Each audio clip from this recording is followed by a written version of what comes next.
So S B I clerk mains November 2 first ഷിഫ്റ്റിൻ്റെ English കഴിഞ്ഞ വർഷത്തിനേക്കാളൊക്കെ അപേക്ഷിച്ച് ഭയങ്കര ഡിഫിക്കൽട്ടായിരുന്നു.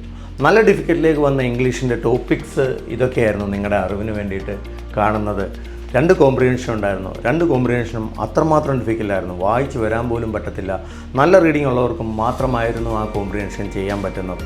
എന്നാൽ പാരാജമ്പിൾഡ് 7 മാർക്കിന് 6 മാർക്കിന് വന്നത് വളരെ എളുപ്പത്തിലുള്ളതായിരുന്നു.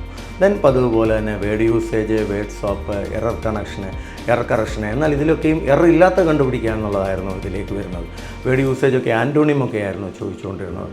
സോ അങ്ങനത്തെ കാര്യങ്ങൾ, കണക്റ്റേഴ്സ് കാര്യങ്ങൾ എല്ലാം. എന്നാൽ മൊത്തത്തിൽ ഇംഗ്ലീഷ് ഒരു ഡിഫിക്കൽട്ട് എന്ന് തന്നെ പറയാം. നല്ല ഇത് എക്സ്പെക്റ്റ് ചെയ്ത് പോയ പലർക്കും നിരാശയായിരുന്നു ഇംഗ്ലീഷ്. എന്നാൽ ഇംഗ്ലീഷ് നല്ലപോലെ ചെയ്തവർക്കത്, നല്ല റീഡിംഗ് പ്രൊഫഷൻസി ഉള്ളവർക്കത് നല്ലതാണ്. ഇതിൻ്റെ മൊത്തത്തിലുള്ള അനാലിസിസ് എല്ലാ സബ്ജക്ട്സിൻ്റെയും ഞാൻ ലിങ്ക് താഴെ കൊടുത്തിട്ടുണ്ട്. സോ ഇതാണ് ഇപ്രാവശ്യത്തെ ഇംഗ്ലീഷിൻ്റെ റിവ്യൂ. ഇംഗ്ലീഷ് മാർക്ക് നിങ്ങളുടെ ഭാവി നിർണ്ണയിക്കും.